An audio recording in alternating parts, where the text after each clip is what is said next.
मैंने कहा था ना, ये रिश्ता भी भाग जाएगा। ये है ही इतनी काली कि इसके लिए कोई लड़का मिल ही नहीं सकता है। भगवान ही जाने अब इसका क्या होगा। मेरे बस की तो अब सब कुछ बाहर हो चुका है। अरे बहू, तू ऐसा क्यों बोल रही है? कोई ना कोई तो लड़का इसके लिए मिल ही जाएगा। नहीं माँ, वैशाली एकदम सही कह रही है। कितनी काली है कि जब देखो तब मेरी बेइज्जती होती ही रहती है इसकी वजह से। अब इसके लिए मैं कोई रिश्ता नहीं देखूंगा और ना ही आप देखेंगी। वैशाली भी नहीं देखेगी। कितनी काली किसकी शादी हो ही नहीं सकती। सोम, अगर अब तुमने ऐसी बात मुंह से निकाली तो मेरे से बुरा कोई नहीं होगा। माँ, आप क्यों भैया को ऐसा बोल रही है? वो सच ही तो कह रहे हैं। मेरे इस कालेपन की वजह से तो सब कुछ हो रहा है। आप मुझे जन्म लेते ही मार क्यों नहीं देती माँ? अगर आप मुझे उसी समय मार देती तो आज मुझे ये सब सुनना नहीं पड़ता माँ। अब तो मन करता है मैं मर ही जाऊं। अनन्या ऐसा बोलकर रोते हुए बाहर चली जाती है और रोड में जाकर के रोने लग जाती है। थोड़ी देर के बाद अनन्या घर वापस आ जाती, लेकिन किसी से कुछ बोलती नहीं है। घर के चुपचाप काम करती है और बाद में सोने चली जाती है। अनन्या जब सुबह सो करके उठी तो उसने देखा कि उसके कमरे में लगा हुआ शीशा ही नहीं है। अनन्या जाकर के अपने भाभी और माँ से पूछती है। माँ, क्या आपने मेरे रूम में शीशा रखा था उसे देखा है? मुझे सुबह से मिल ही नहीं रहा है। तुम्हें शीशा का क्या काम है? तुम क्या करोगी शीशा? और वैसे भी वो शीशा मैंने लिया था। मेरे रूम का शीशा टूट गया था तो मैंने उसे ले लिया। तुम वैसे भी इतनी काली हो और शीशा का तुम्हारा क्या काम रहेगा, इसलिए मैंने सोच के ले लिया ये। अपनी भाभी की ऐसी बात सुनकर के अनन्या फिर से उदास हो जाती है। बेटा, परेशान होने की बिल्कुल भी जरूरत नहीं है। मुझसे पैसे ले लो और जाकर के शीशा ले आओ। वैसे भी अगर घर में कोई आ जाता है तो शीशा नहीं रहता है, इसलिए तुम जाकर ले ही आओ।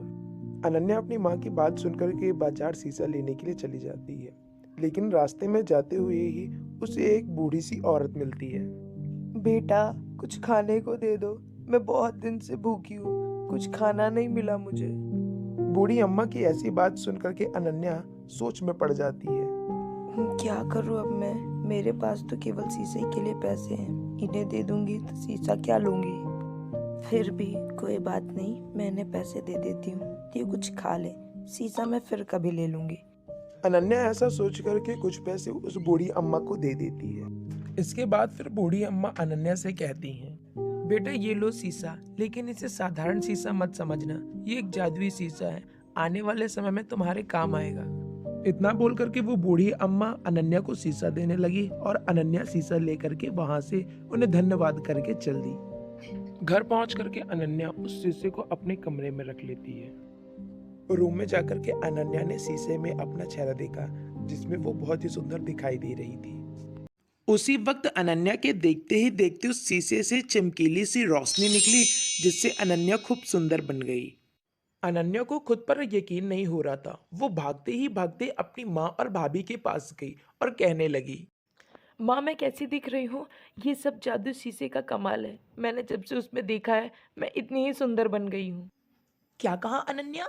जादुई शीशा? ये तुम्हें कहाँ से मिला? हाँ बेटा, जादुई शीशे की बात कुछ समझ में नहीं आई। तुम्हें कहाँ से मिला? वो माँ, जब मैं बाजार शीशा लेने गई थी तो मुझे एक सयानी सी औरत मिली और मुझसे कुछ खाने के लिए पैसे मांगने लगी। मेरे पास पैसे केवल शीशा लेने के लिए ही थे। तब मैंने उसी शीशे के पैसे उस औरत को दे दिए। जब वो औरत पैसे ले ली तो मुझसे बहुत खुश हुई और मुझे ये जादुई शीशा दे दिया। और फिर जब मैं उस शीशे में अपना मुंह देखी तो माँ, मैं इतनी सुंदर बन गई। कहो ना मैं कैसी लग रही हूँ माँ? ये भी कोई पूछने की बात है बेटा? तू तो लाखों में एक है। और फिर अनन्या को कुछ दिन बाद देखने वाले आए। अनन्या बहुत सुंदर थी, लड़के को पसंद आ गई और अनन्या ने भी लड़के को पसंद कर लिया।